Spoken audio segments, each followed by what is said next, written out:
plaisir est pour moi, fidèles téléspectateurs de la radio-télévision Voici l'homme, parce que nous nous retrouvons encore aujourd'hui à l'espace Hakuna Matata, c'est quelque part dans la ville-province de Kinshasa. Nous disons merci à Madame Solange qui nous a réussi ici dans ce beau cadre, comme je me répète, Hakuna Matata, où nous venons pour le cadre de cette grande émission que vous aimez déjà. 24 veillards mag, le résultat d'une adoration sincère qui s'est fait suivre d'une louange sensuelle, mais également 24 veillards, c'est la corporation des adorateurs. Sur le plateau, nous recevons aujourd'hui un groupe de l'ACK Kalembelembe. Ça, c'est par rapport à leur identité, mais c'est un groupe chrétien qui honore et évangélise le nom de Jésus-Christ. Comme étant notre soubassement de cette émission, c'est la louange et l'adoration. Nous nous sommes dit, pourquoi pas venir vers ces groupes pour écouter un peu ce qu'ils ont dans leur gibecière. Mais je vous informe déjà que dans leur caisse, ils ont un album en préparation qui s'intitule Zamba Kilo. Moi, je ne connais pas beaucoup plus de détails, mais voilà pourquoi je me suis avancé vers eux pour essayer d'en savoir un peu plus. Eh bien, je vais m'entretenir pendant plus d'une heure tout au long de cette émission.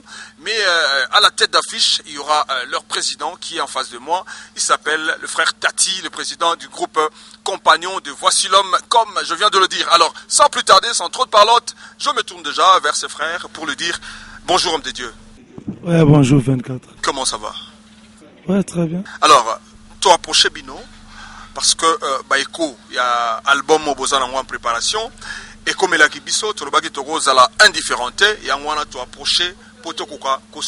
Est-ce que frère Tati n'a pas permission? Est-ce que l'élo tokoki ko solo?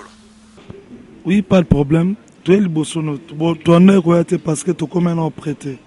Il y a un homme qui a biso to zo banan ki ah tu vis 24 ans ça sur le point. Tu rolobani ni toi les lourds dans ma boroté. Comme tu rentres vers la fin, il y a lourd la biso en moto. Alors, Nasengi Bino d'abord, merci. Bino nous sur l'équipe Moumane Boza, téléspectateurs Bazomo Nabino, Banabasi Bazali, Basseur, Frère Bazali. Alors merci parce que vous disposez de Nabino pour Nakoyamba Biso Awa 24 VA. Toye penza poto solo là. Et on a 5 permission Awa Soki Toye ko solo là. Merci pour accorder une solution. Alors ma toute première question, Ezali Yakoyeba ndenge nini yo personnellement okomaki chrétien. Oyamba Yesu ndenge nini obetela biso mwa lisolo muke et puis na kati ya même question wana oyebisa biso pe okomaki musicien ndenge nini. Bon nga vraiment koyamba Yesu na ki koyeba susu mbula te parce que depuis na botama na kola dans la famille chrétienne donc tina koli musique kutu so na bige koye kola ezamwa passe na ekola esika moko te nzamba salanga grâce pene na koma boy donc ma pe koyemba ndo moninga na zabo dans la place moko te na kina tam suku ekola bien sûr na baksa ebele pour notre travail na ba ene mususu mais musique pene za na place moko te tam su na kota ina to na sala boy ezaka ngolu nzamba pa ba talanga nzamba kabela yo. Alors il faut ça la lokola mobateli talent malamu lokola nzamba pesa yo il faut ça les lango au multiplier yango parce que soko bombi yango nzamba ko sepelate. Alors toye penza poto sur la masolo il y a les compagnons de Voici l'homme.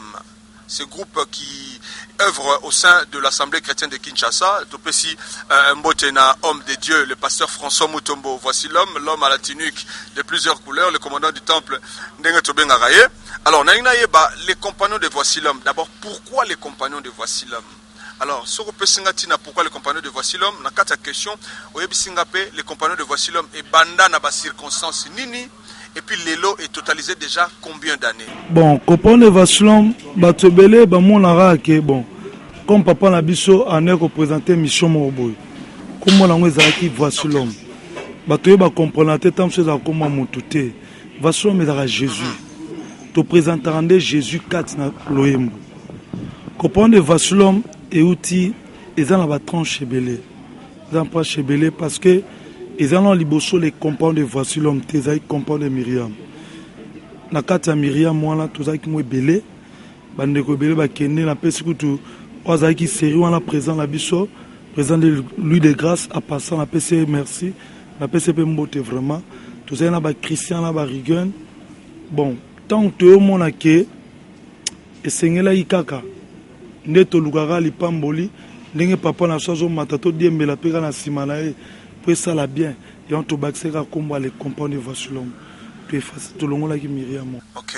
Alors est-ce que tant bozo ba les compagnons de Voici l'homme c'est que bozo accompagner na vision na ye ou azali nango pour ko atteindre nango. Alors question nanga ezali boye. Tant bozo accompagner ye bozo talela peut ça besoin de précision wana botalela ka bo accompagner ka Voici l'homme oh ya pasteur François Mutombo. To bo accompagnera Voici l'homme nini. Est-ce que toi y a une précision parce que quand vous avez les compagnons de Voici l'homme quelque part ça pose un peu problème. Te Voici l'homme est mort Jésus. Toi comprendre donc tous si comme on en colo. To colo ba Voici l'homme parce que comme le pasteur François Mutombo bon na tam so robé na François Mutombo. Mutu pena ko e bango pena bien te. Mais so bika Voici l'homme.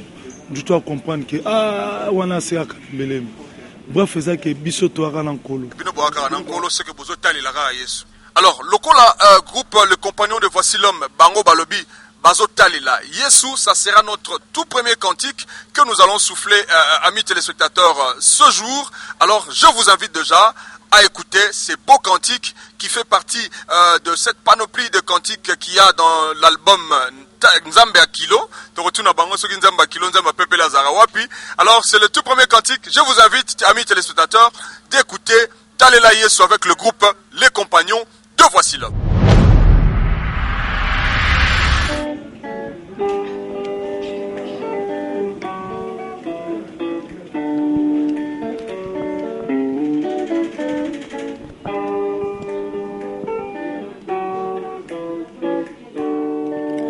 Natomboli miso na ngai na likolo, natomboli miso na ngai na likolo, natomboli miso na ngai na likolo. Esika lobi kweko utae, natomboli miso na ngai na likolo, natomboli miso na ngai na ngomba, natomboli miso na ngai na likolo. Esika lobi kweko uta kimelo na ngai yo yonde longa na ngai ye yonde nyoso na ngai ye bana ya Israela mabandaki lisusu kotosa Nzambe te Nzambe apesaki bango etumbu ya banyoka baswa bango Mose alelaki na Yawe ayebisaki Mose kamata nyoka moka tota likolo moto nyonso akotala kozwa bomoi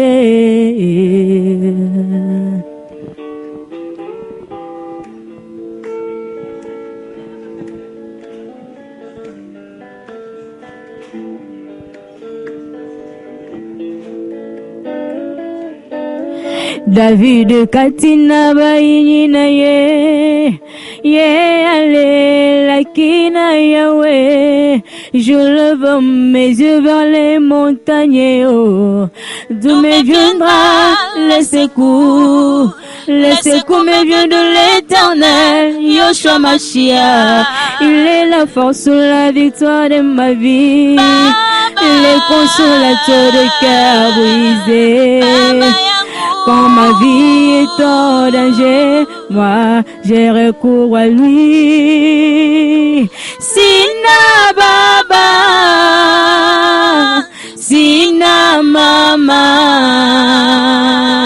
roho yangu iko kwako, macho yangu kule musalabani, baba yangu usiniache, sina baba, sina mama, roho yangu iko kwako,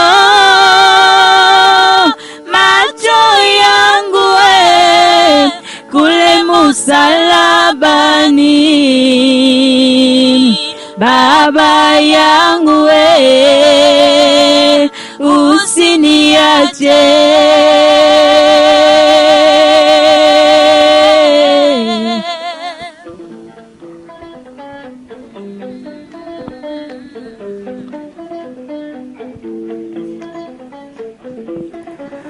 Tena ni tatu na shamba muanye uri wakusungile jibaja dikenga weo ninya kwangani mukwabu pabulo baba makenga weo bukabu ibwe ba Yesue kwa makala tinie Yotalela kanani yotalela kanani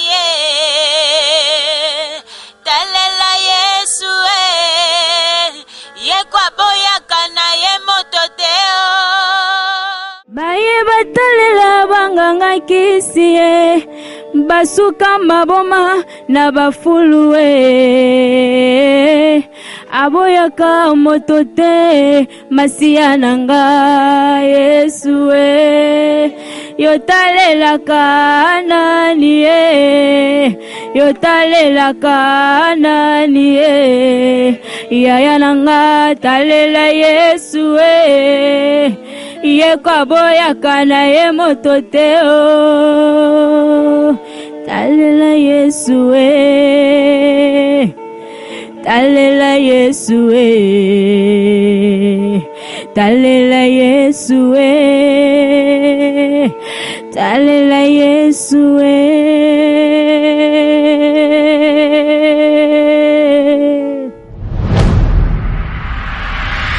Déjà de retour sur ce plateau après ces tout premiers cantiques. Soyez à l'aise parce que tout au long de cette émission, comme je l'avais dit au début de cette émission, nous serons vraiment gâtés par toutes ces belles cantiques, ces belles chansons qui seront interprétées ici par le groupe Les Compagnons de Voici l'Homme, parce que c'est avec ce groupe que nous présentons ensemble cette émission. Alors, je reviens à vous, frère Tati, pour une deuxième question, série à deuxième question. Eza kota lo boye aux jeunes hommes, kota la baseur ba oyemba kitoko na ba frère ba oyemba kitoko bino nyonso ba jeune. Alors koza la jeune ko kamba ba jeune, hein, na ina ba un peu est-ce que ça facile que ça difficile ba difficulté ni no kuta na nango tango exerçaka o ezali bongo mosala na yo ya koza la président ya groupe oyo Les Compagnons de Voici l'Homme. Bon na ebi ke tango ça la pour jeunesse totala ozo kamba jeune nanga mona okubaka etango nazana oyo azakatsanga apesa facilité kamba calme soki tozana ngotole sope tozangi tuvandika lelo musique chrétienne ba producteur bazate musique chrétienne ezo souffrir na makambo belé piraterie et tout ba tumsuku ba olo ba ke futara bien te entre temps à côté musique moko ezali wana oto benga ya divertissement to pe musique ya mukileza nango mais bino boponi musique oyo objectif na bino eza nini? Est-ce que vous avez tenté te boko kolanda bande kwa ngamu mususu? Bon, eza moins difficile pour tout landa bon parce que nzambo to selaka nyonso boko luke pani na ndenga bosolo ojono. Je to envia bango te. Donc jamais be ko envier bango. Parce que ce total papa na sono Voici l'Homme. As exemple na liboso apesa mapo na biso. Parce que total papa on a l'inzamba lokota ninga koma. Ce qui peut-être à l'ougaga landa babilo mususu. Ingeza tam susu ikam susu mais papa on a tala élévation zana. Tous on notara tous les compagnons de Voici l'Homme. Dossier ara nzambe asunga biso ne papa na so mata. Comme doit compagnons de Voici l'Homme. Dosunga magana élévation. OK, bosunga makaka na élévation na ye, mais sikoyo ozozonga kaka Voici l'Homme, Voici l'Homme. Combat groupe na binope, Les Compagnons de Voici l'Homme. Est-ce que siko question na zotuna Les Compagnons de Voici l'Homme ango. Ezaka groupe ya assemblée chrétienne de Kinshasa Kalembelembe. To bozali groupe oyo Congo Mobimba pe bako compter pe na savoir faire na bino. Bon, Compagnons de Voici l'Homme, batobele ba monara ke bon. Comme papa Nabiso a représenté mission Moroboy. Comme on a dit Voici l'Homme. Batoye ba comprendre tant chose à comment moutouté. Voici l'Homme est à Jésus. Tu présenteras Jésus 4 na loyembo. Comprendre de Voici l'Homme et outil ils ont la tranche chebelé. Ils ont pas chebelé parce que Ils ont liboso les compagnons de Voici l'homme, les compagnons de Myriam.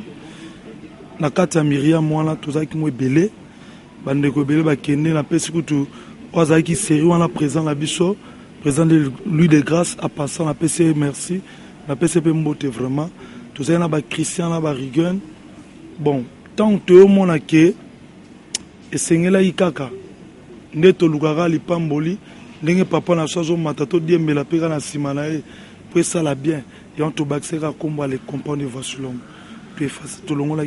Ok, les compagnons de Voici l'homme, mais ça groupe moi en a 4 à Kalembele, mais si on a besoin de bango au Senginzela, ça c'est vraiment très intéressant par rapport à ba groupe Mosusu. Aux hommes on attend un groupe bozana papa na bino morazo kambabino, c'est vraiment une chose extraordinaire parce que vous allez tenter mais vous serez épargné. Alors la suite il y a question nanga ezabouye. Ce qu'autant aux oloba, il faut il y a pas papa pour ba Senginzela pour bokeno beta. Ce que bozelaka nini epa ya papa yango parce que boza groupe boza na ba besoin ebele promesse nini yango apesa bino oyo atakutu batante bino atakutu babengi moko no beta ailleurs il faut bovanda kaka bozela oyo yoloba maloba nino ayebisa yo promesse nino ayebisa bino oyo ezo garantir bino que bo continuer ko vanda na makona toza batu moni meminga na roke pa version na sengelo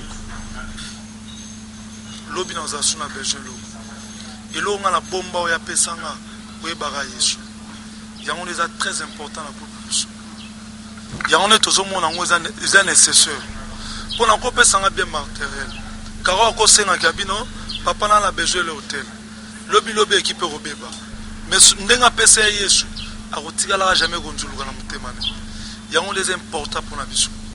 Ah donc eloko kangaka na motema ezali ba promesse eza parce que atalisa so Jésus atalisa so tozolanda yango ozomona ebele tosalema à travers kaka moto atalisa biso wana parce que tolanda bien matériel tokolemba tokobaye mpona moto azaka moto papa akopesanga lelo nakumise Voici l'homme melo biso azangi tamsunga wana mpe nakokritike mais comme namonaka apesango eleki nyonso na motuya alakisanga nzela ya Yesu namonaka nyonso wana ya nango na nsima. Yesu nanu parce que Jésus azana ba promesse ya mutuya o ya pesa biso étant donné qu'azan Nzambe awanga na ba promesse na été to totaleli mutu to lemba so to tchelika na Nzambe tôt ou tard la chose finira par s'accomplir. Ça sera également notre deuxième cantique que nous allons écouter qui porte donc l'appellation de Bilaka. Alors avec votre permission bien sûr, est-ce que Toro yoka Bilaka? Pour total, à ce Makambo, Zolobana, Hôtel Aïe, Sunaka, Tanzimba, Bilaka, il faudra se retrouver. Alors, Bilaka avec les compagnons de Voici l'homme. Na mosala na yo na suka na nzela te na koma na suka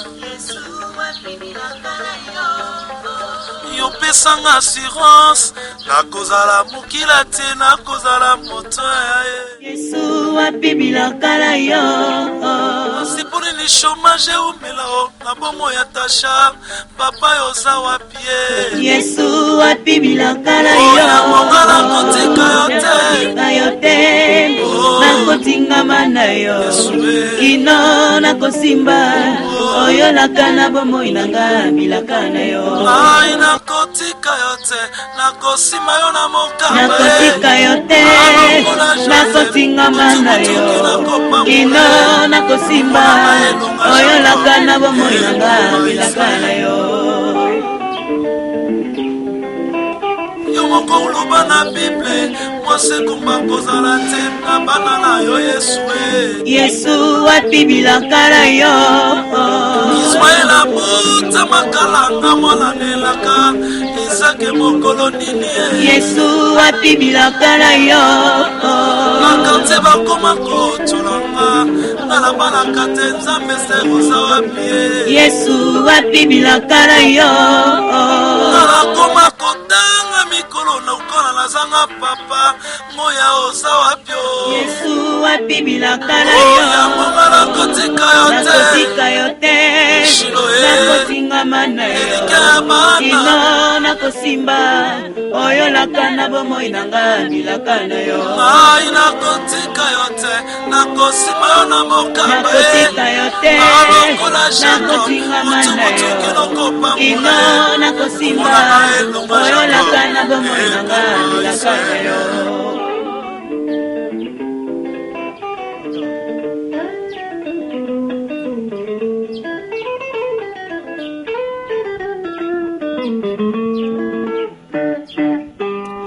yolobaki na nsima yo ya kokufa te titango komona Mesia yango nga mpe nakotika yo te kikino namona bilaka na ngai ye kolo Yesu yawe olobaki na nga mwana na bangeloko te ata bilaka eumeli na bomoi na nga nayebi sukasuka ekoko kisama namona bikama na tatola monene na yo yawe namona bikama na tatola yo namona bikama na tatola monene na yo yawe namona bikama na tatola yo namona bikama na tatola monene na yo yawe namona bikama na tatola yo namona bikama na tatola monene na yo yawe namona bikama na tatola yo. Bilaka, c'est comme ça que ça s'appelle, ce deuxième cantique que nous venons d'écouter ensemble, interprété par le groupe Les Compagnons de Voici l'Homme, Bangonde, Tozana Bango, tout au long il y a émission, il y a Lelo, Poto Solola, na Oyo Tali Orchestre. Mais Sikoyo, Tozo Kota Bongo na deuxième phase, il y a émission na Biso, Oyo Tali Bongo album, Oyo, Bande quoi Les Compagnons de Voici l'Homme, Bamemeli Biso, na Jibesier na Bango, album Nde na Otea Koloba, Nzambe Yakilo. Alors, frère Tati, toujours avec vous, Nzambe Yakilo. Pona nini ya pepele aza quelque part exemple topona ki nzamba kilo parce que tout le monde que niveau nzambo to sela rapesaka la ba makambo tika to pesa album titre na nzamba kilo tika to pesa album kombo na nzamba kilo. Nous allons être rejoints par un témoignage totanga tozolo babongo les compagnons de Voici l'Homme ezali groupe ya ACK Kalembelembe boivara kuna. Alors le commandant du temple alobaki Ponatina et album Nabino. Avec votre permission, avec l'accord des téléspectateurs, nous allons écouter mot à mot et puis tu as commenter Nini Oyo, Moussa Nzambe et le pasteur François Mutombo, Alobaki, Pona le groupe Les Compagnons de Voici l'Homme. On écoute et nous reviendrons sur ce plateau pour commenter. Tozo pambula bandeko bamesana kolanda biso. Je crois toye ko annoncer bino que d'ici là, vous aurez sur le marché le premier album. Il y a Orchestre Nabiso, Les Compagnons de Voici l'Homme. Je crois, titre album, Ezali Nzambe Yakilo. Oyo d'ici là, Bokolanda. Je crois que tout est fin prêt. Toujours Zelakaka, vraiment, ba tiango na disposition à Banana Nzambe. Et que tout ça effort que chacun aluka moya ko ne fiske ko lukape cede moko pona tina na ko encourager bande ona musala bazo sala ke bakende liboso Nzambe mukolo musala akozanga te ko pambula yo vraiment to soki omoni ebimi olia osala piraterie somba encourager bande ko Nzambe so pambula yo. Merci.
Vraiment, oyo tokoyi kolobeza que Nzamba pambole peno Zamba Songabino, Boken de Musika, quel que soit Nyon ce côté côté Maniboso Nabino, et ça n'a pouvoir être. Présence Nabiso et sa bénédiction. On a avancement fait pour ça qui est opposé ça. Zamba Pambole. Merci. Nous venons d'écouter ensemble avec vous les téléspectateurs les témoignages poignants, émouvants faits par l'homme de Dieu, le pasteur François Mutombo, Toyoki Angobisonyoso. Alors, nazo pesa micro et pas ya frère Tati, pona kwa koyeba o Toyoka Monshaina Nzambe alobi pona tina ya les compagnons penatina ya album bozo sala Nzamba kilo. Oyoki maloba wana pe esali ondenge nini. Eloko ni ko réagir. Koza papa malambo eza grâce. Batum soutam soubaye ba vasulo mwana te. Niveau papa na za élevé. Eza papa msusu. Na la mona en surprise. La mona en surprise donc na moni pena que papa na biso acha solo mutema. Parce que maloba lobi ana déjà na moi déjà que élévation déjà. Pour ne wuti na yemo. Tel père, tel fils. Ok, Hirosimba, tel père, tel fils, on ne peut que souhaiter de bonnes choses pour ce groupe qui est en train de faire très bien son travail. Oh, bozoga oyo, et on CDT pour l'album na ebimité. Ils ont live, bozomo ils ont guitare, moko, ba clavier, ba synthé, bloano, so tout on a monté, mais bogoyo kango bien. Alors, tu as dit témoignage à passeur, au commentaire en opé, le bico zana papa, ya bien, et ça la rappelle l'engimingi, si tu continues l'album mango, tu as la making of. Neni bozaki ko travailler na studio pour na ko réaliser album mais to komina wana te question na ina tuna bosali d'abord album oyo na objectif nini bozana besoin mbongo to bozana besoin bo édifier peuple de Dieu bosa la part des choses to comprendre bien nazanga mote non c'est là chef d'orchestre loba parce que tous na basser kao bazana il pas répondre et ça chef d'orchestre avec la permission du président, bien peut trouver la question peut s'ébéler, président peut, à président à vie, dictateur et démocrate. On va essayer de savoir, mais répondre à une question à charge de la. Merci pour la parole. But Nabiso d'abord il y a Kupanda Sangmalam partout dans le monde. Les vrais buts Nabiso. Toujours penser à Mbongo na noté. Sangmalam Kindi. Mbongo ya na noté, c'est ça? Non. Mbongo tous en ont besoin. Mais oh, il est d'abord important. Message qui est partout dans le monde. Sango malamu wana oh yesu alobaki. Toke no panzango mokili mobimba. C'est ça l'essentiel. OK. Sango malamu wana ipanzana mokili mobimba, c'est aussi la cause oyo bate ya rabiso mikono so yesu abisaki biso allez-y faites de toutes les nations les disciples.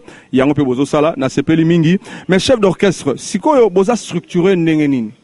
À part le président qui est là, vous êtes le chef d'orchestre. Est-ce que ils en a battu sous soupé bazali na ba charge d'orchestre ba exécutant? Oui. Compagnie de Voici l'homme, mais un groupe mongo bien structuré. On a un président, chef d'orchestre Azali, chef à répétition Azali, disciplinaire Azali, secrétaire Azali. Mais ba poste c'est belé bogo créer peu désordre té. Non, sauf babin zamba ordre. Tout ça les bien à désordre. Ok, tout le baga mibali était zappé moi de la femme. Tu peux s'appeler maman Caro micro, bien que maman Caro a peu TVT. Je vous précise, madame Caro, c'est une chanteuse exceptionnelle, ayembara bien, bolandara na ba culte, ndengeni ayembaka, mais question na otunaye maman Caro. Mari misa mwazat. On interprète peu bien. Lors mbongo pas ça, on interprète peu bien. Pone okeno pa na bangote. O sepeli o wu melano ka na frère Tati na les compagnons de Voici l'homme. Merci d'abord pour la parole. C'est Marie Missamou, maman Lambongo. On interprète bien, oui. On interprète bien, mais nalinga baona mingi nalinga c'est Marie, nalinga maman Lor, bangonya so nalinga ba mais oza groupe iskanga na bandi. Iskanga na bandi na yekoleli musala ya muziki na ndenge tukumi lelo boye. Baba ko po benga ngai na ke na yembi na bango mais ate ke na tikala kuna libela te parce que eza groupe nango nga na bandi singa ke to sala mo lo moko ebima ba découvrir penga na groupe. Ah, ouais ça ka façon lo besko bandika ka. Biso to mona mona bon bref. Ça fait aussi la joie de l'émission. C'est ça la vérité. Tout le monde a déjà. Je me rappelle que tout le monde a wapi. Ça on lobby biso to lobby hein. Quoi ça TV.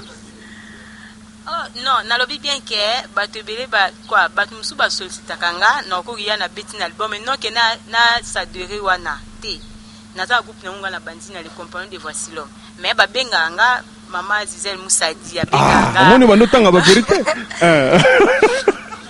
benganga do ba mise baza mo ebele mais nana groupe groupe na onde yango alors ce qu'on album oyo nzamba kilo est-ce que ozana nzembo to oyembi soki po oyembi na voix no kitoko to yebi moi kapela vocal osali osala bien président za bonte yaka nzambe na ngai soki yote yaya nani mosusu oya kosilisa pasi na ngai yaka nzambe na ngai soki yote yaya nani mosusu oya kosilisa pasi na ngai yaka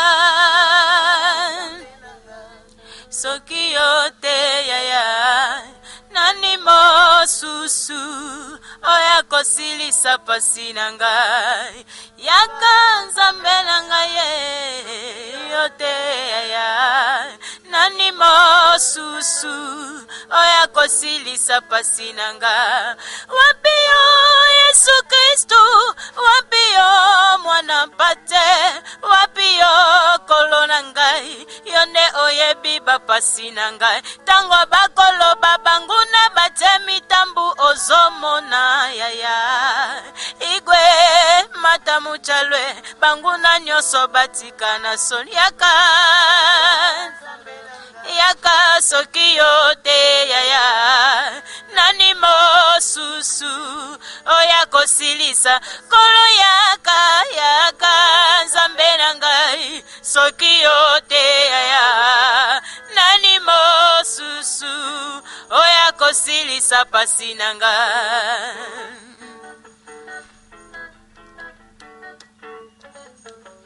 we hallelujah we hallelujah we hallelujah papa we hallelujah tusomba neba papa we hallelujah tusomba neba chini tingalomba mwata chini tingalomba shilo chini tingalomba hey chini tingalomba chidi chitamalunga nini meje chini tingalomba chidi chitamalunga nini meje Giovanni uva kulombe aha masama tonda mubiji wanye chini tingalomba masama tonda mubiji wane chini tingalo aha bena bulaji bando wabutukuni muna chini tingalo udikwe penzambi wa François Mutombo nganda mune udikwe penzambi wanye unganda mune yoyo aha chini tingalomba chidi chitambalunge nini meje chini tingalomba chidi chitambalunge nini meje Giovanni uva kulombe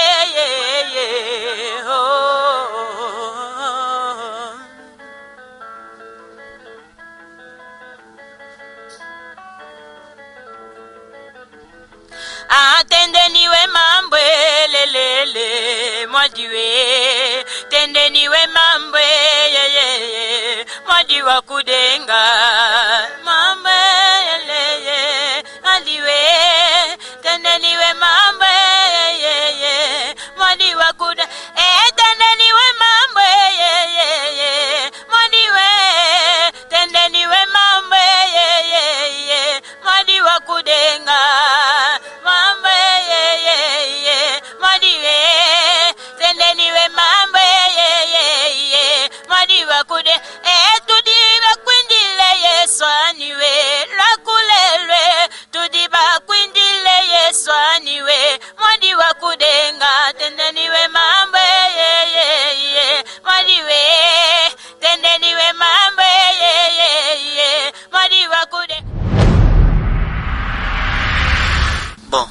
tobina makasi net biso ba oto mipesa na evre nzambe tobina kapo na opesa lokumu na nzambe yenda bonga la lokumu nyonso po leo na kokumisa yo mais lobe ko sa gaffe moko na ko ignorer yo et autant na lolo ezonga pela na lolo. Non, vu que tokomaki de akota toni mo mingpo to limitaki ba titre ya nzembo na album. Mais ba nzembo débordaki déjà. Nde ba msusu bakati o eza na deuxième album. Donc tozam na ma précédé o etikali et olandaka na deuxième album. Donc je crois que ba royo kangane na deuxième album. Nga kombo na nga sœur Rosette Amisi.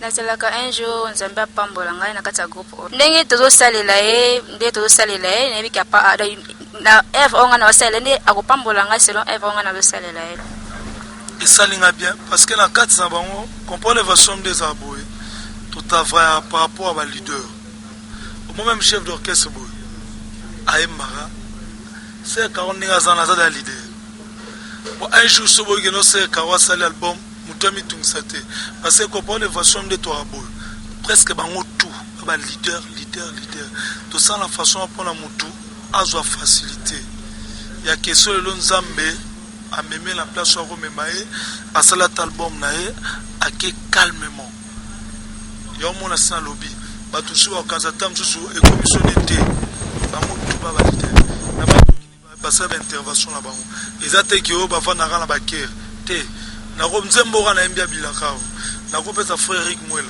akwemba correct nzembo se Rosette Mbi tout petit ser Kao akwemba correct tout travers bon.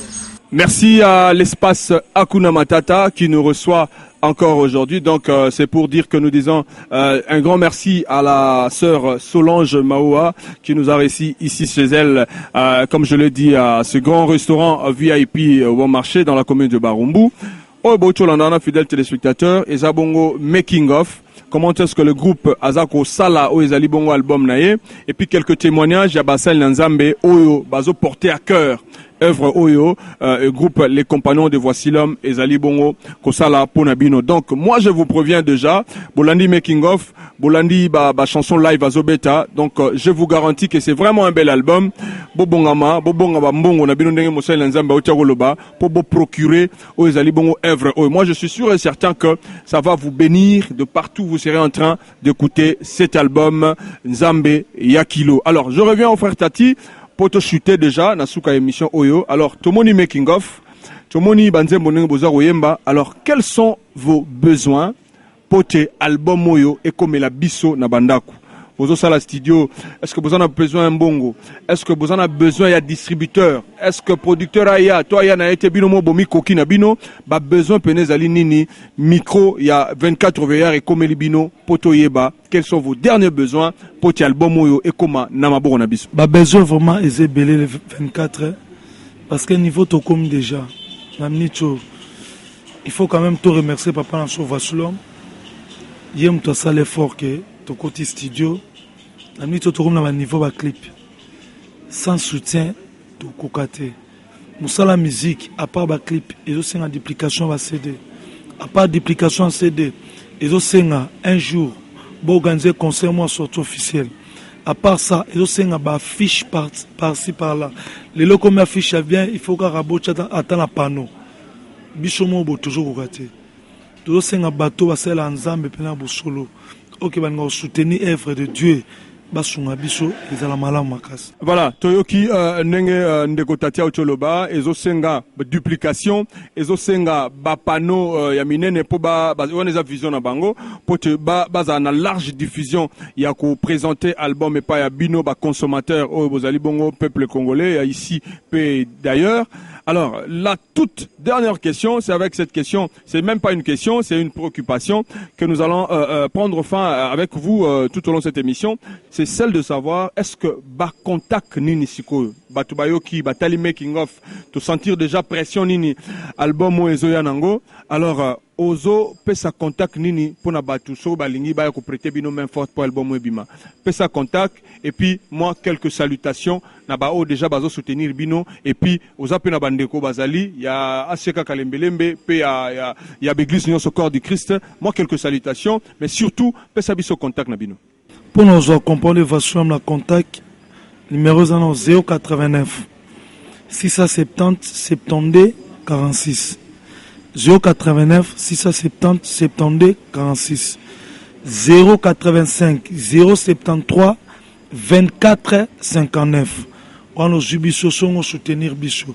mais siège na biso pena place ezalaka to na kalembele mo 72 na ACK bisika o tokamba mepa pasteur François Mutombo voici l'homme na bambote vraiment na pesi premièrement place oyo vraiment espace oyo mama langa Solange Nzamba pambola yo musano pene ke liboso akuna matata na pesi pena Paola Ndubi mbote bisika zali et puis la main du pouvoir eloko lukaki yangoyo papa langa Charles mpo ina Brazzaville yangoyo et comme na fin to sengi ba soutien na bino Mopanga l'homme de Mopanga na Lumbashi papa Georges to senga présence na maboko na bino sunga ba na bino biso moto kokate et puis na pesi papa Frank bisika zali to mesano benga mikolo siloé papa Pide couple Lutete maman Lisée papa Claude maman Mimi na yebi kozala te wana mboka malili na papa en tout cas na PSP bébé Tacha mbote vraiment. Voilà, c'est par cette note musicale que nous allons mettre fin à cette grande émission 24 VA. Ce numéro prend fin déjà. Donc je dis merci à vous qui avez eu le temps de nous regarder à la maison. Merci à tout le personnel de la radio-télévision Voici l'homme. Je n'oublie pas la grande équipe conduite de main de maître par Tonton Gyongo. Il y a Israël Maswaku à la caméra 1 et 2. Quant à moi, je vous dis merci. On se retrouve la semaine prochaine pour un autre numéro. Mais entre-temps, on se sépare avec ces cantiques Lokumu du groupe Les Compagnons de Voici l'homme. Oh Jésus. Yovandi na lola Barage Bakwema. Tu es saint, oh oui.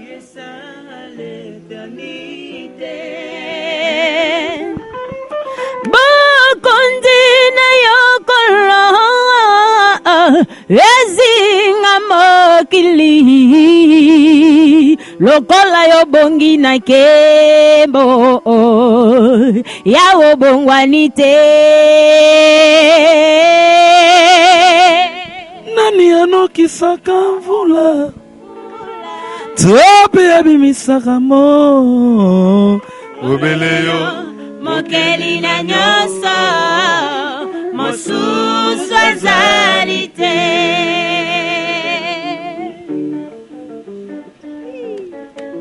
Colonne vertébrale Papa Likonzi Lokumu peke mbo ezonga na yo Kona maso yo sali awa ose Yamba masanjoli euti nami Tema ya banana yo oyaya Oyo bonga nango Lokumu peke mbo ezonga na yo Yesu na ngai Lokumu peke mbo ezonga na yo Kona maso yo sali awa ose Yamba masanjoli euti nami Tema ya banana yo oyaya bakumisa mokili bango bapesa mbongo esika lokumu ebongala yango te kasi oyo konde ya sanjolaka yena bongala lokumu papa yone yayo bongala lokumu lokumu peke mbo ezongala shiloe kona maso yo sali awa usi yamba masanjoli euti nami tema ya banana yo oyaya boyo bongala ngo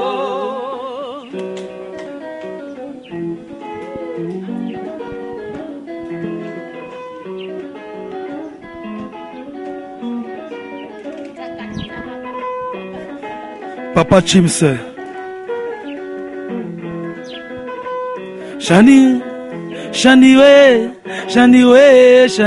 yo Shani wabana nga mpimbile Zimukushila mwabakweke Shani wabana nga mpimbile Zimukushila mwabakweke Shani wabana nga mpimbile Zimukushila mwabakweke Shani wabana nga mpimbile Zimukushila mwabakweke Mama Rose Bébé malamu pona Yesu unalele, chikula unalele, wo wo wo, unalele, oh chikula unalele, wo wo wo wo, wo wo wo wo wo wo wo, unalele, wo wo wo wo wo, unalele, wo wo wo wo wo, unalele, unalele, unalele.